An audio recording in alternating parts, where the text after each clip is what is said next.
Okay, so this is going to be pretty awkward because this is my first time recording a video of myself. And I've decided for my first video that I'm going to cover the topic of video games and my relationship with video games. So, as a young child, my parents were not fond of video games. They thought, I'm not sure exactly what they thought it would do to me, but they seemed to think that it would have some impact on my development as a person, perhaps that it would make me have violent tendencies, et cetera, et cetera.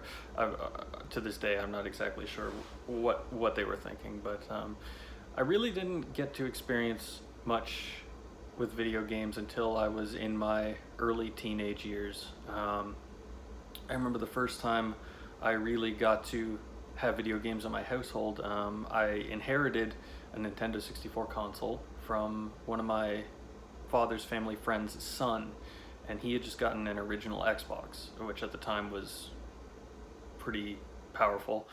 So he was tired of the N64, and he said, "Well, here you go. Here's an N64." So um, I started playing the occasional game on it, and the problem was at the time, the N64, it was quite old now at this point, because we're talking, this is like several years after its launch. You could really only get games for it in the secondhand stores and stuff like that. So I would go to the secondhand stores and seek out the good original titles, or like Donkey Kong 64, Majora's Mask. I remember I had to get Majora's Mask off of eBay because you could never find a copy of it in the store. So um, I started playing video games, and it wasn't great for me because the graphics were kind of lacking, and they actually made me kind of motion sick, so it kind of limited the amount I could play. And this went on for a year or so, and I would kind of play it on and off. I didn't really get into video games quite yet. I was interested in them, and I enjoyed them, but it was sort of just part of my pastime. But then fast forward one year, I'd moved back to Halifax, Nova Scotia in Canada, which is where I currently reside. I had previously been in BC, and I was getting into, I was interested in video games, and finally my parents relented, and they said I could get I remember playing the original Xbox at my father's friend's son, with my father's friend's son, and I thought, oh man, this is just mind blowing. Like I couldn't, the graphics and the games, they were just totally next level, and they just, I remember the first time I played it, I had a dream about it the night after, as if I was playing it in my dream. It just was so, I was so interested in it, and I really wanted to experience it. So I finally asked my parents if I could get an original Xbox console, which they finally relented. At the time, I think they were around 100 Canadian dollars, and it came with a copy of Splinter Cell, the original Splinter Cell. So that's what I got for Christmas that year, and it was just, I was so elated, and obviously Halo was the big game on the original Xbox, and Halo 2 had already been released by this point. So I got a copy of Halo. I actually purchased it before I even had the console. I was just that excited. Like, I knew I was getting the console for Christmas, so I uh, I had my copy of Halo, and it sat on my shelf in my room, and I just waited until the day I could finally play it. I would go online and listen to the theme song daily up until that day at Christmas. So and then yeah, I mean, it blew my mind. I played Halo, got Halo 2 on Boxing Day sale, and played through that, and played through it with my best friend and my sister. We would all play multiplayer, and then that really started my strong relationship with video games in my developing years. And I sort of, I had moved back from BC, and at this point I wasn't particularly popular in school. I was a new kid. I was interested in things that most kids my age weren't interested in. I was sort of delayed a little bit in my development that way. I was more interested in building Lego creations, and more, I think my imagination was just a little more out there than a lot of kids my age. So I I played video games a lot because of that, and that just I would play them pretty much every day after school. I would get home and play video games from the time I got back to the time I went to bed. Um, One time playing the original Fable, one of my favorite games. I literally had my thumbs seize up on me because I played it for such an extended period of time, and all those games and like what I experienced in those games, they stay with me even to this day, and still bring me happy memories, um, all the way to current time. And then every once in a while I go back and replay them, and when you wait long enough, it's almost like you get to experience it all over again to a certain point. The people talk about how they wish they could go back and as if they had never played the game. I regularly feel that way because just the joy of going through some of these games for the first time is almost unmatched compared to some other things.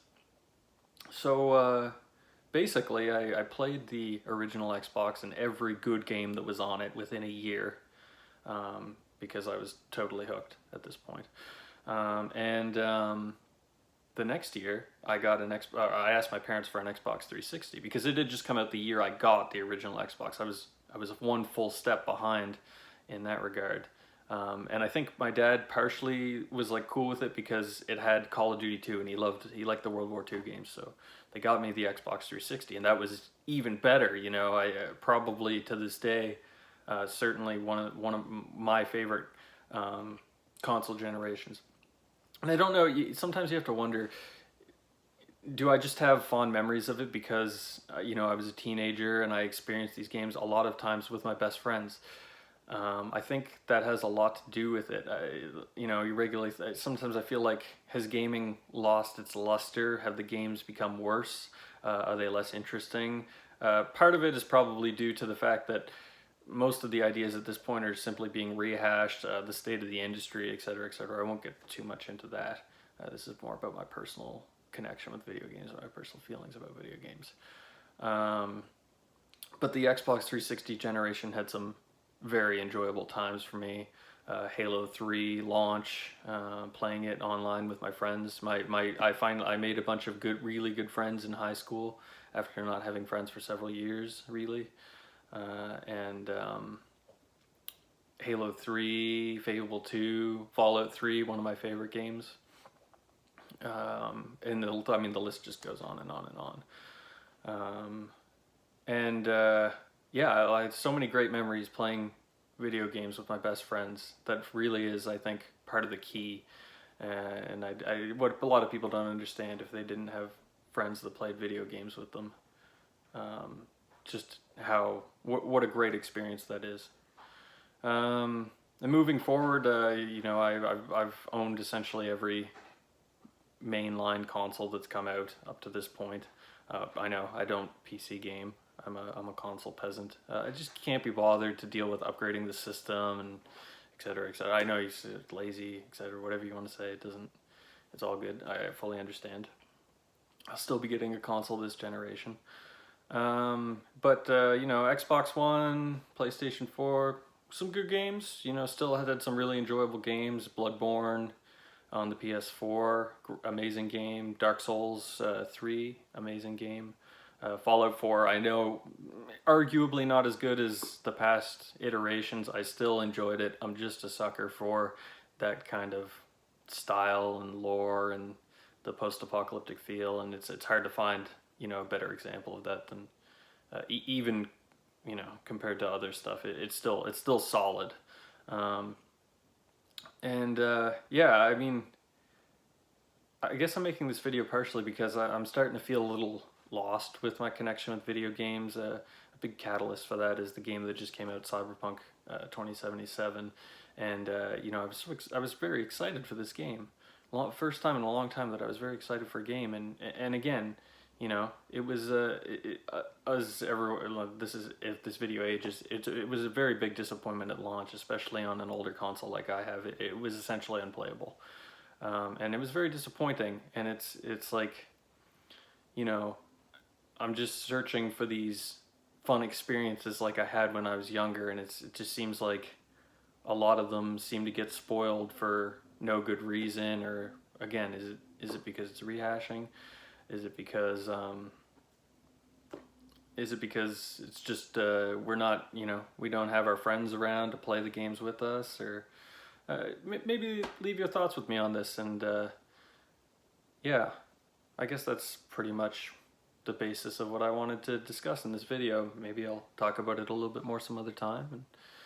And hope you stick around, maybe subscribe to the channel. I'm not really sure what I'm going to be doing videos about. Probably a wide spectrum of things. And I'm just going to talk about kind of things that have impacted my life and how I look at things. So thanks very much for watching, and we'll see you in the next one.